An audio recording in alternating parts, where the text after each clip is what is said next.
Hello friend, स्वागत है आपका अपने YouTube channel GS study with Sahni में। हम देख रहे हैं जो जेल बंद रक्षक का जो पेपर होने वाला है 15 अक्टूबर को, उससे संबंध में कुछ प्रैक्टिस सेटों को हम इसमें कवर कर रहे हैं।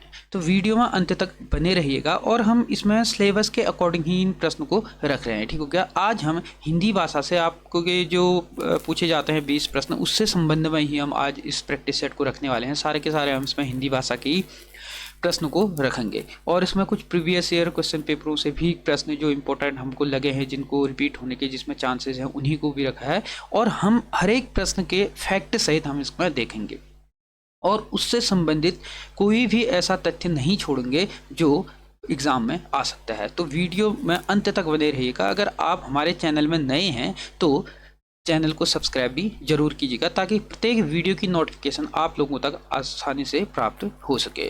क्योंकि ये जो प्रैक्टिस सेट हैं ये आपके होने वाले एग्जाम के लिए काफ़ी महत्वपूर्ण सिद्ध रहेंगे। ठीक हो गया। तो आज हम देखेंगे हिंदी भाषा, यानी कि हिंदी भाषा में जो पूछे जाने वाले प्रश्न होते हैं, इससे संबंधित हम आज प्रश्न देखेंगे। तो शुरू करते हैं। सबसे पहले हम जो प्रश्न रखा हुआ आज का वह है कि इत्यादि का संधि विच्छेद है। तो इत्यादि में जो संधि विच्छेद होगा वह होगा इति धन आदि। ऑप्शन घ इसका सही उत्तर हो जाएगा। इति धन आदि क्या होता है? इत्यादि का संधि विच्छेद होता है। अब प्रश्न इसमें पूछता है, कभी कभी पूछ देता है कि इत्यादि में कौन सी संधि है। तो इत्यादि में संधि है यण संधि। कौन सी है? यण संधि है इत्यादि में। ठीक हो गया, यण संधि है। अब यण संधि में क्या रहता है? यण संधि का जो भेद होता है वह क्या कहता है कि यदि यदि इ ई उ ऊ री, ठीक हो गया, यानी कि यदि ई उ ऊ और री के बाद कोई भी असमान यानी कि कोई भी भिन्न स्वर आए, सिर्फ और सिर्फ क्या आना चाहिए? स्वर आना चाहिए। क्योंकि जो यण संधि जो है, यह यण संधि किसका भेद है? यह स्वर संधि का क्या है? भेद है। ठीक हो गया। स्वर संधि के कितने भेद होते हैं? 5 भेद होते हैं, जिसमें से एक भेद क्या होता है? यण संधि भी एक भेद इसका होता है। तो यण संधि का जो कहता है, यण संधि कहती है कि ई उ या री के बाद कोई असमान, कोई भिन्न स्वर आए, स्वर ही आना चाहिए। यानी कि जैसे ओ आ या क्या कहते हैं, कोई असमान आए, ए ऐ ओ कोई भी असमान आए तो क्या हो जाता है? ई के स्थान पे यो हो जाता है। ई के स्थान पे आधा यो हो जाएगा।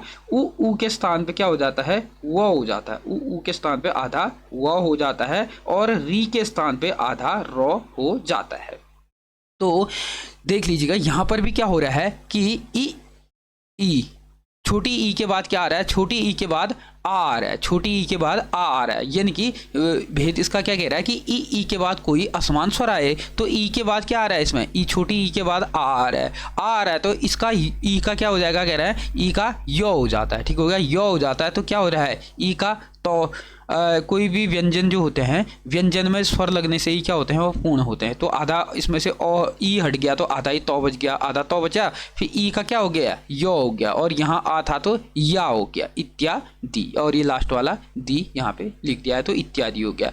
तो अधिकतर हमको 90% देखने को मिलेंगे, 90% देखने को मिलेंगे जिस संधि में, मतलब जिस शब्द में आधे शब्द होंगे, जिस संधि में आधे शब्द होंगे, वह अधिकांश हमेशा क्या रहते हैं? यण संधि ही रहते हैं। ठीक हो गया। जैसे इसी प्रकार से हम एक लिख देते हैं यहाँ पर, क्या? अध्याय।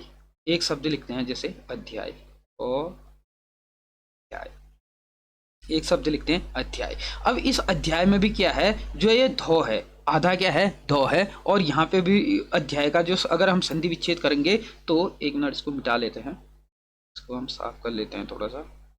तो जैसे इस अध्याय है, इस अध्याय में अगर इसकी जैसे संधि विच्छेद करेंगे तो संधि विच्छेद में इसका क्या हो जाएगा? अधि, अधि धन, धन, अधि धन, क्या हो जाएगा? अधि धन आय, अधि धन आय इसका हो जाएगा। तब जाकर के क्या बनेगा? अध्याय बनेगा। आधा ध इसमें भी आया हुआ है। तो आप लोग समझ गए होंगे यण संधि को, ठीक हो क्या। तो इसी प्रकार से हम अन्य जो प्रैक्टिस सेट लेके आएंगे उसमें अन्य संधियों को भी हम एक एक करके प्रत्येक दिन अलग अलग एक एक संधि हम इसमें कवर करेंगे, ठीक हो गया। तो यण संधि को समझ गए होंगे। और इत्यादि में जो संधि होती है वो कौन सी होती है, यण संधि होती है। और यण संधि में हमेशा देखने को हमें मिलते हैं क्या होता है, एक बीच में हमेशा आधा शब्द हमको देखने को मिलता है। अब हम देखते हैं दूसरा प्रश्न, निम्नलिखित में से शुद्ध शब्द है, ठीक हो गया। क्योंकि शुद्ध अशुद्ध से यानी कि वर्तनी से भी हमें प्रश्न देखने को मिलते हैं। कभी कभी पूछ देता है कि निम्नलिखित में वर्तनी विश्लेषण क्या है, ठीक हो गया। और कभी कभी पूछ देता है कि शुद्ध वर्तनी क्या है। तो इसमें पूछ रहा है कि अंत्याक्षरी, तो अंत्याक्षरी में जो शुद्ध शब्द जो लिखा जाता है वह लिखा जाता है ओ, आधा, नौ, तो, या, श और री। तो ऑप्शन गो इसका सही उत्तर हो जाता है। अंत्याक्षरी में क्या होता है, ये शब्द होता है सही। अगर इसका हम कहेंगे कि इसका, अगर इसमें पूछा जाता है कि इसकी वर्तनी विश्लेषण क्या होगा, यानी कि शुद्ध वर्तनी इसकी विश्लेषण क्या होगी, तो वर्तनी विश्लेषण में हमेशा क्या रहता है, पहले लिखते हैं हम ओ, धन, आधा नौ है, आधा नौ हो गया, धन, आधा तो है, धन, यो हो गया, ठीक हो गया, यो हो जाएगा, आधा हो जाएगा, धन, आ हो जाएगा, आ हो जाएगा, धन, को हो जाएगा, आधा को, धन, अक्षर जो बनता है को और शो, पेट फाड़े वाले शो से क्या बनता है, अक्षर बनता है, ठीक हो गया।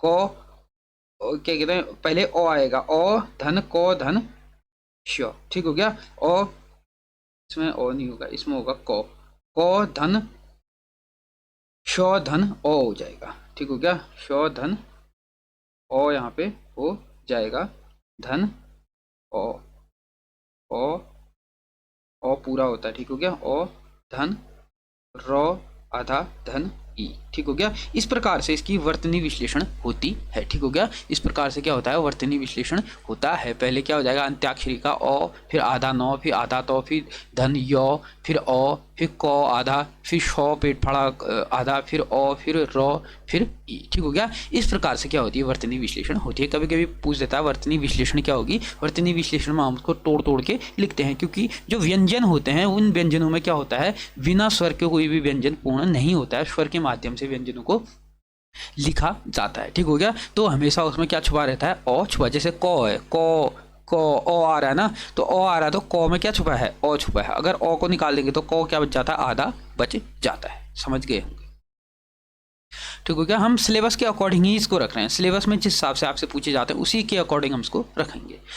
अब नेक्स्ट प्रश्न में इसमें पूछा जाता है कि समाचार लेखन की सबसे प्रचलित भाषा और लोकप्रिय शैली है। तो जब समाचार जो लेखन होती है, समाचार लेखन की जो शैली होती है सबसे लोकप्रिय क्या रहता है, किसी भी समाचार में देखेंगे आप, जो महत्वपूर्ण मतलब समाचार होंगे, जो बहुत मतलब अधिक महत्व से संबंधित समाचार होते हैं, उनको हमेशा क्या लिखा जाता है, ऊपर टॉप में लिखा जाता है, उसका विश्लेषण टॉप में किया जाता है। उसी प्रकार से उसके बाद जो कम महत्व के होते हैं उसके बाद लिखे जाते हैं, उससे कम महत्व के उसके बाद, उसके कम महत्व के उसके बाद।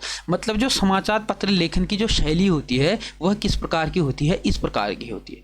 किस प्रकार की, इस प्रकार की होती है। तो इस प्रकार की होती है तो इसको हम क्या कहते हैं, इसको हम कहते हैं उल्टा पिरामिड। पिरामिड होता है ना, उल्टा पिरामिड ऐसा होता है, ठीक है क्या। सुल्टा पिरामिड, चित्र ऐसा ही बन रहा है, चलेगा। सुल्टा पिरामिड ऐसा होता है, ठीक हो गया, ऐसा सुल्टा पिरामिड होता है। अब जो पत्र लेखन की जो शैली रहती है वह हमेशा कैसी रहती है, ऐसी रहती है। तो ये क्या क्या कहलाती है, उल्टा पिरामिड कहलाती है। तो इसका सही उत्तर हो जाएगा ऑप्शन गो, उल्टा पिरामिड क्या होती है, पत्र लेखन की शैली होती है, ठीक हो गया, सबसे प्रचलित शैली से कहा जाता है।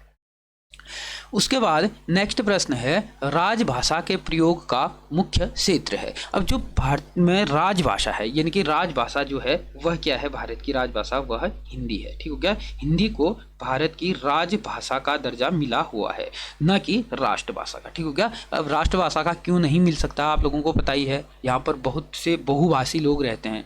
जैसे साउथ साइड जाओगे तो वहाँ बहुत कम संख्या में आपको हिंदी बोलने वाले मिलेंगे। अधिकतर मध्य भारत और उत्तर भारत में ही हिंदी का क्या अधिकतर बोलबाला रहा है, ठीक हो गया। इस प्रकार से इसको क्या प्राप्त है, राजभाषा का दर्जा प्राप्त है। अब राजभाषा का दर्जा किस किस क्षेत्र में है, विधायिका के क्षेत्र में इसका प्राप्त है, कार्यपालिका के क्षेत्र में भी इसका क्या कहते हैं, राजभाषा का दर्जा इसको प्राप्त है, इसका प्रयोग किया जाता है। न्यायपालिका में भी इसका प्रयोग किया जाता है। तो इसका सही उत्तर जो हो जाएगा, उपयुक्त में से सभी इसका सही उत्तर हो जाएगा, ऑप्शन ग इसका सही उत्तर हो जाएगा।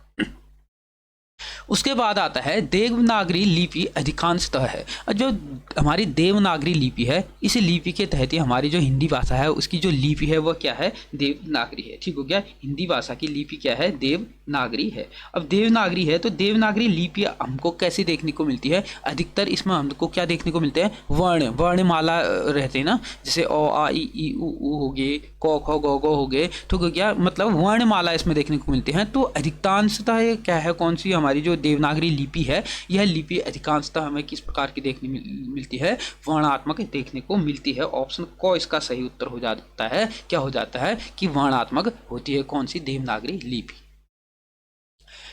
उसके बाद है नेक्स्ट प्रश्न, जो पत्र सरकारी विभागों, संबंधित अधीनस्थ और स्वायत्तशासी निकाय, विदेशी सरकारों, राज्य सरकारों, स्वैच्छिक संस्थाओं अथवा व्यक्तियों को लिखा जाता है उसे कहा जाता है। ठीक हो गया। तो जैसे जो सरकारी क्षेत्र होते हैं, इन क्षेत्रों को जो पत्र लिखा जाता है, पत्र लेखन से संबंधित भी प्रश्न पूछे जाते हैं। तो जो हमेशा जो सरकारी विभागीय जो पत्र होते हैं, या विदेश मंत्रालय को जो पत्र दिए जाते हैं, या क्या कहते हैं राज्य सरकार के सरकारों को जो पत्र दिए जाते हैं, यह पत्र हमेशा किस प्रकार के होते हैं, सरकारी पत्र यह होते हैं। अब इसमें ठीक हो गया, तो इसका सही उत्तर हो जाएगा ऑप्शन ग, सरकारी पत्र होते हैं। अब इसमें एक होता है कि अर्ध सरकारी पत्र कैसे होते हैं फिर। और अर्ध सरकारी पत्र वो होते हैं जैसे एक अधिकारी क्या करता है, अपने अधीनस्थ यानी कि अपने समकक्ष किसी अधिकारी को वह क्या करता है, पत्र देता है। तो एक दूसरे अधिकारियों के मध्य जब क्या होता है, आदान प्रदान होता है किसी भी चीज़ का पत्रों के माध्यम से, तो उस पत्र को हम क्या कहते हैं, अर्ध सरकारी पत्र कहते हैं। लेकिन जब किसी विभाग से संबंधित या किसी मंत्रालय से संबंधित कोई पत्र हमको प्रेषित होता है, तो वह पत्र हमेशा कैसा रहता है, सरकारी पत्र रहता है। ठीक हो गया, समझ गए होंगे। उसके बाद आ जाता है नेक्स्ट प्रश्न है, निम्नलिखित में से एक अर्थी शब्द है। अब एक अर्थी जिसका सिर्फ एक अर्थ होगा वह क्या कहलाता है, एक अर्थी शब्द कहलाता है। अब इसमें जो एक अर्थी शब्द है वह क्या है, गंगा है। इसके अलावा जो अन्य है वह क्या है, अनेकार्थी शब्द हैं। जैसे कर है, अब कर का जो अनेकार्थी शब्द हो जाता है, जैसे आपको कर मतलब क्या होता है, टैक्स होता है। कर का मतलब, एक कर का मतलब होता है टैक्स। ठीक हो गया, एक कर का मतलब हो जाता है टैक्स। और एक कर का मतलब क्या होता है, हाथ। एक कर का मतलब हाथ भी होता है। तो इस प्रकार कर के क्या हो जाते हैं, अनेक अर्थ हो जाते हैं। लेकिन गंगा क्या रहता है, हमेशा एक ही इसका अर्थ रहता है। उसी प्रकार है गुरु। अब गुरु है तो गुरु का जो अर्थ होता है, कहीं कहीं पे क्या आ जाता है, गुरु का मतलब होता है शिक्षक। गुरु का मतलब शिक्षक होता है। श्रेष्ठ होता है गुरु का मतलब, ठीक हो गया, श्रेष्ठ हो जाएगा। और गुरु का मतलब हो जाएगा तुम्हारा बृहस्पति। बृहस्पति को भी क्या कहा जाता है, गुरु कहा जाता है। भारी, भारी को भी गुरु कहा जाता है। बड़ा, बड़ा को भी गुरु कहा जाता है। भार, भार मतलब भी गुरु होता है। उसी प्रकार है धन। धन का मतलब संपत्ति।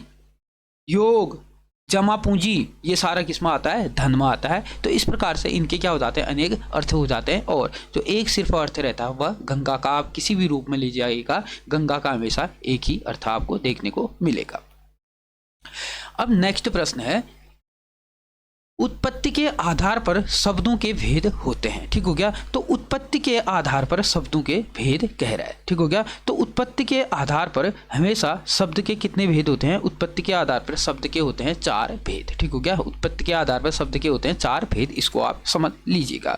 अब 4 भेद क्या क्या होते हैं उत्पत्ति के आधार पर, तत्सम होता है, तद्भव होता है, देशज होता है और विदेशज होता है। तो ऑप्शन ख इसका सही उत्तर हो जाएगा। उत्पत्ति के आधार पर जो शब्द भेद होते हैं वह तत्सम, तद्भव, देशज और विदेशज।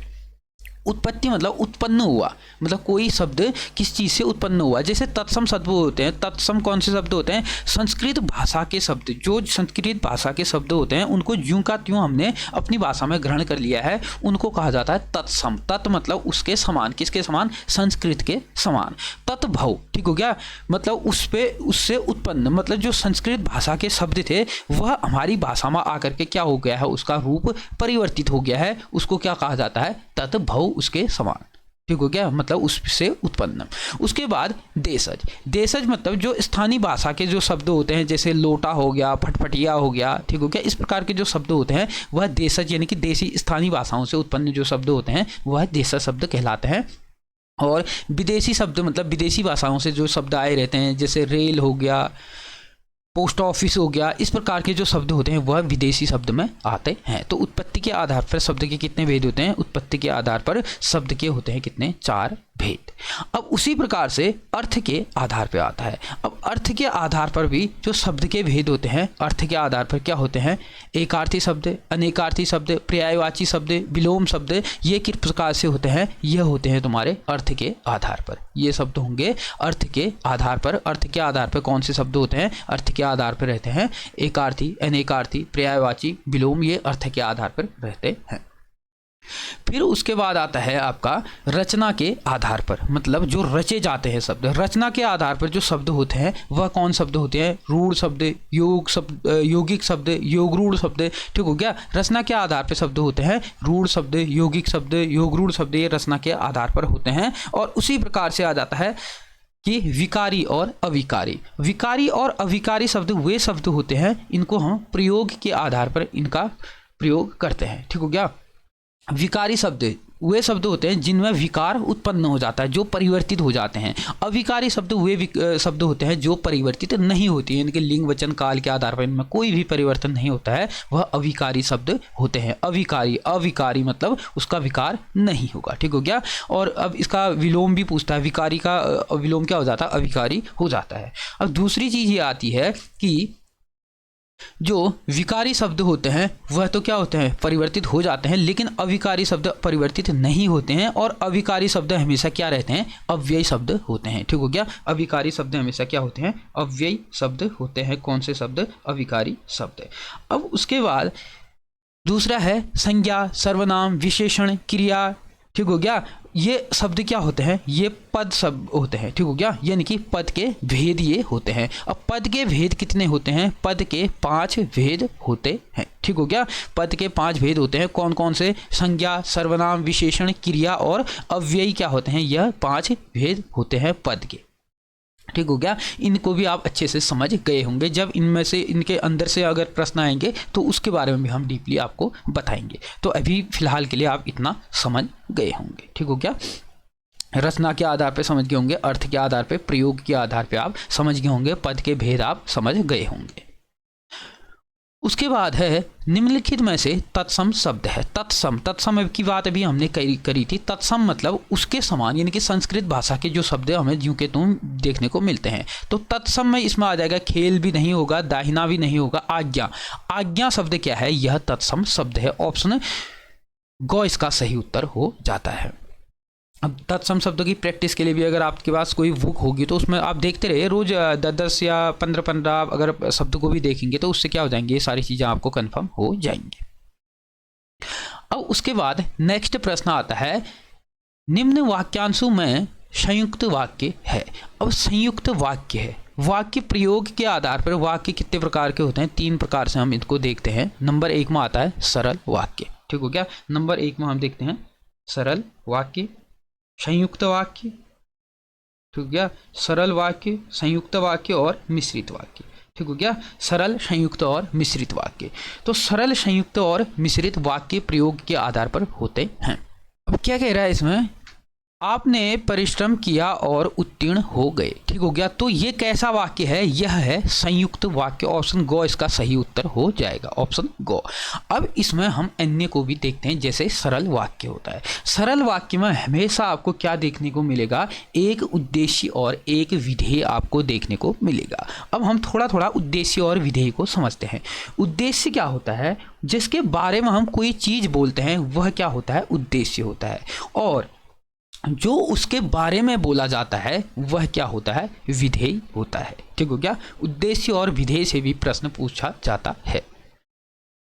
सरल वाक्य में जैसे हम देखें तो क्या होगा? जैसे अमित खाना खाता है, ठीक हो गया। अब अमित के बारे में बोला जा रहा है तो अमित क्या हो जाएगा, उद्देश्य हो जाएगा, ठीक हो गया। और खाना क्या हो जाएगा, उसके बारे में क्या बोला जा रहा है कि वो खाना खा रहा है, तो जो खाना होगा वो क्या हो जाएगा, विधेय हो जाएगा। ये वाक्य हमेशा क्या होगा, जिसमें एक उद्देश्य एक विधेय होगा, वह सरल वाक्य कहलाएगा। फिर उसके बाद आ जाएगा संयुक्त वाक्य। अब संयुक्त वाक्य में क्या होगा, जिन वाक्यों में दो या दो से अधिक सरल वाक्य हमको देखने को मिलते हैं वह क्या हो जाते हैं, संयुक्त वाक्य होते हैं।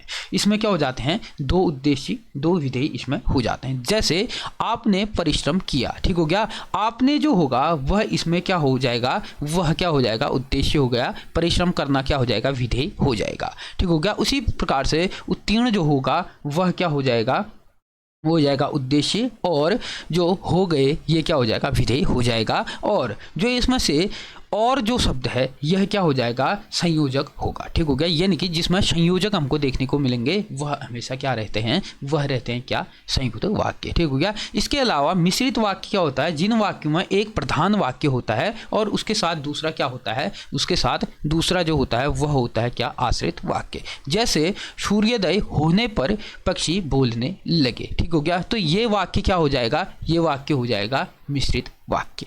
उसी प्रकार जो व्यक्ति धनी है वह हर चीज खरीद सकता है, तो वह हर चीज खरीद सकता है, यह तो क्या है, यह मेन वाक्य है, ठीक हो गया। यानी कि यह वाक्य प्रधान वाक्य है। इसके साथ आश्रित जो है, जो व्यक्ति धनी है, यह क्या है, आश्रित है, तो ये क्या हो जाएगा, मिश्रित वाक्य हो जाएंगे। तो इसी में सिर्फ एक क्या हो जाएगा, सिर्फ और सिर्फ इसमें क्या हो जाएगा, जो आप परिश्रम किया और उत्तीर्ण हो गए, ये शब्द क्या हो जाएगा, संयुक्त वाक्य हो जाएगा। तो समझ गए होंगे वाक्य कितने प्रकार के होते हैं, 3 प्रकार के, सरल, संयुक्त और मिश्रित।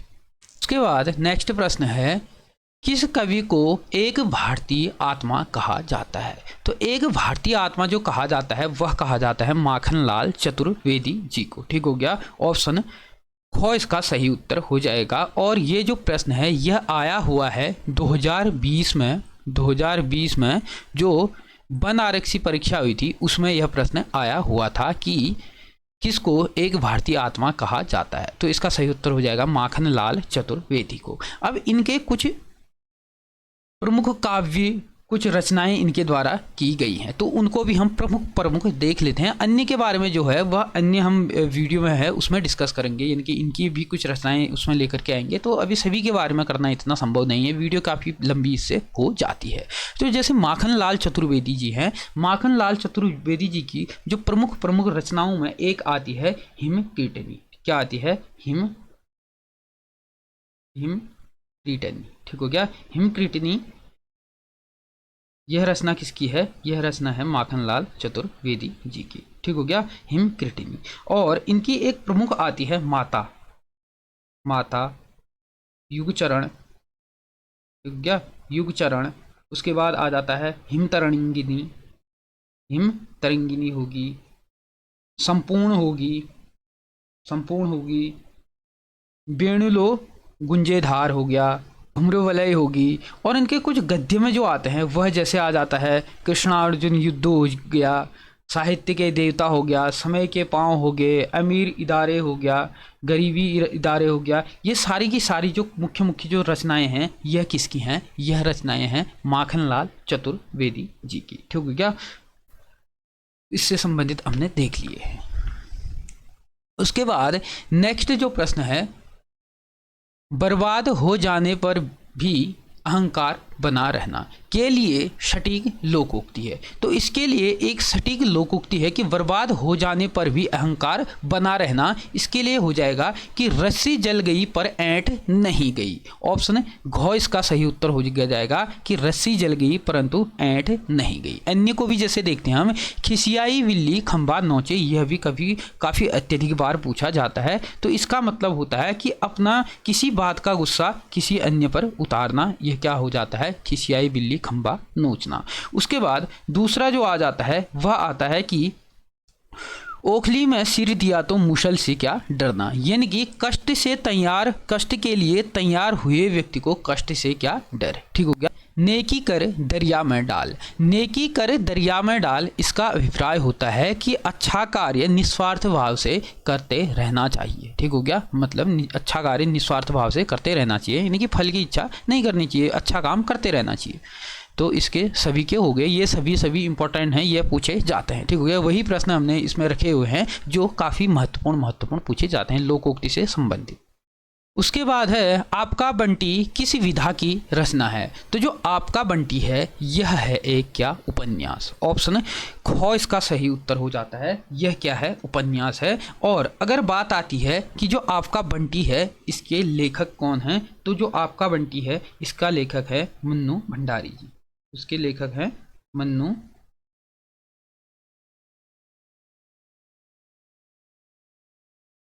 एक मिनट, हाँ क्या हो गया, चलो इनके जो लेखक हैं वह है मन्नू, इनकी मन्नू भंडारी, मन्नू भंडारी इनकी क्या है लेखक हैं, किसके आपका बंटी। ठीक हो गया, आपका बंटी के लेखक जो हैं वह है मन्नू भंडारी जी। अगर हम बात करें कि मन्नू भंडारी की मुख्य अगर रचनाओं की बात करें तो आपका बंटी सबसे महत्वपूर्ण हो जाता है। और यह प्रश्न जो है यह 2020 में प्रश्न पूछा गया है। ठीक हो गया, 2020 बनारसी से संबंधित जो पेपर हुआ था उसमें यह पूछा गया था। इनके अलावा इनकी जो रचनाएं हैं वह है महाभोज हो गया, स्वामी हो गया, एक इंची मुस्कान होगी, कलवा हो गया, एक कहानी हो गया, यह भी इनकी एक आत्मकथा महत्वपूर्ण है। उसके अलावा इनके कुछ नाटक है, नाटकों की अगर बात करें तो उसमें हो जाता है इनका बिना दीवारों का घर हो गया, महाभोज का नाट्य रूपांतरण हो गया। और कहानियां अगर इनकी हम बात करें तो मुख्य इनकी आ जाती हैं एक प्लेट सैलाब, मैं हार गई, तीन निगाहों की एक तस्वीर, यही सच है, त्रिशंकु, श्रेष्ठी कहानियां, आंखों देख झूठ, नायक खलनायक, विदूषक, यह क्या है इनकी मुख्य कहानियां हैं। उसके बाद अगर पटकथा की बात करें तो रजनी, निर्मला, स्वामी, दर्पण, यह इनकी क्या है पटकथाएं हैं। ठीक हो गया, मन्नू भंडारी की प्रमुख रचनाएं, इनसे संबंधित भी पूछा जाता है। उसके बाद है निम्नलिखित में शुद्ध वाक्य है, यानी कि शुद्ध और अशुद्ध वाक्य का भी चयन करना आता है। तो शुद्ध अशुद्ध में आ जाता है तो हमको देखने जिसमें हमें सार्थकता देखने को मिलेगी वह क्या हो जाते हैं, हमेशा शुद्ध वाक्य रहते हैं। ठीक हो गया, अब शुद्ध वाक्य है तो इसमें हम देखते हैं कौन सा इसमें शुद्ध वाक्य है। मैं अनेकों विद्वानों से मिलता हूँ, मैं अनेक विद्वानों से मिलता हूँ, तो इसका सही उत्तर ये हो जाएगा मैं अनेक विद्वान से मिलता हूँ, अनेकों नहीं होगा, यानी कि दोनों क्या हो जाएंगे, दो बहुवचन नहीं आएंगे एक में। ठीक हो गया, अनेकों विद्वानों, अगर अनेक कहेंगे तो अनेकों विद्वान से मिलता हूँ ऐसा आएगा, या तो आ जाएगा कि अनेक विद्वानों से मिलता हूँ, इसका सही उत्तर हो जाएगा ऑप्शन ख। उसके बाद है काव्य रचना कुकुरमुत्ता के रचनाकार हैं। ठीक हो गया, तो कुकुरमुत्ता के जो रचनाकार हैं वह हैं सूर्यकांत त्रिपाठी निराला। ऑप्शन ग इसका सही उत्तर हो जाएगा, सूर्यकांत त्रिपाठी निराला क्या है कुकुरमुत्ता के रचनाकार हैं। ठीक हो गया, अब हम बात करते हैं कि इसके अलावा इनकी जो कुछ रचनाएं हैं उन रचनाओं की अगर हम बात करें तो इनकी प्रमुख रचनाओं में आ जाता है नंबर 1 में इनकी रचना आ जाती है सूर्यकांत त्रिपाठी निराला जी की, वह आती है अनामिका, परिमल, गीतिका, तुलसीदास भी सूर्यकांत त्रिपाठी निराला जी की ही क्या है रचना है। कुकुरमुत्ता है, ठीक हो गया, नए पत्ते हो गया, अणिमा हो गया, बेला हो गया, अर्चना, आराधना, गीत कुंज, ये सारे की सारी इसकी काव्य विधाएं हैं। अगर उपन्यास की बात करें अप्सरा, अलका, प्रभावती, निरुपमा, ये मुख्य क्या है इनकी उपन्यास हैं। उसके बाद है निम्नलिखित में से कमल का पर्यायवाची नहीं है। कमल का पर्यायवाची सरोज है, अम्बुद, अम्बुद यह बादल का होता है। ऑप्शन ख इसका सही उत्तर हो जाएगा कि यह बादल का है। नीरज भी कमल का होता है, जलज भी कमल का होता है। अब कमल का सिंपल सा समझने के लिए क्या है, जिसमें जौ अंत में लगा होगा वो हमेशा कमल का रहेगा, अगर जौ हटा के दौ लगा देंगे तो वह हमेशा बादल का हो जाएगा। ठीक हो गया, उसके बाद है निम्नलिखित में से कौन सा स्वर मूल स्वर नहीं है। अब मूल स्वर कितने होते हैं, मूल स्वर होते हैं 4। अब 4 होते हैं तो कौन कौन से होते हैं, ओ, ई, छोटी ई होगी, छोटा ऊ हो गया और री हो गया। ठीक हो गया, ये क्या होते हैं मूल स्वर होते हैं। 4 प्रकार के मूल स्वर होते हैं, ओ, छोटा ई, छोटा ऊ और री मूल स्वर होते हैं। यानी कि मूल स्वर इतने हैं तो ए क्या है कि मूल स्वर नहीं है, आई क्या है मूल स्वर नहीं है। ठीक हो गया, आई, और आई बनता है ओ और ए के मेल से क्या बनता है, आई बनता है। ठीक हो गया, इनकी यह संयुक्त स्वर है न कि मूल स्वर। उसके बाद है टिप्पण का मुख्य उद्देश्य होता है। तो टिप्पण का मुख्य जो उद्देश्य होता है मामलों को नियमानुसार निपटाना ही क्या होता है, टिप्पण का मुख्य उद्देश्य होता है। तो ऑप्शन क इसका सही उत्तर हो जाएगा। उसके बाद है पश्चिमी जर्मनी पर एक उड़ती नज़र संस्मरण संग्रह की रचनाकार हैं। तो इसके जो रचनाकार हैं वह हैं ऑप्शन क मनोहर श्याम जोशी, इनका सही उत्तर हो जाएगा। यानी कि पश्चिमी जर्मन पर एक उड़ती नज़र यह एक रचना है। अगर इनकी अन्य रचनाओं की हम बात करें, कुछ मुख्य इनकी रचनाएं हैं, जैसे कसफ हो गया, कुरु कुरु स्वाहा हो गया, क्याप हो गया, नेताजी कहीन हो गया, हम लोग हो गया, बुनियाद हो गया, यह मुख्य इनकी क्या है रचनाएं हैं। इसके अलावा इनकी कई सारी क्या है रचनाएं हैं जो परीक्षाओं में आते हैं, उन्हीं को हम ज़्यादा क्या करेंगे फोकस करेंगे। उसके बाद है खड़ी बोली निम्नलिखित में से किस उपभाषा के अंतर्गत आती है। तो जो खड़ी बोली है, खड़ी बोली आती है किसके अंतर्गत, पश्चिमी हिंदी के अंतर्गत यह आती है। अब हम इनको अन्य को भी हम इसमें देखते हैं कि किस भाषा के अंतर्गत क्या क्या आती है। पश्चिमी हिंदी के अंतर्गत जैसे देखें, इसके अलावा जो आती है खड़ी बोली के अलावा जो आती हैं ब्रज भाषा, बुंदेली, कन्नौजी और बांगरू भाषा पश्चिमी भाषा के अंतर्गत आती है।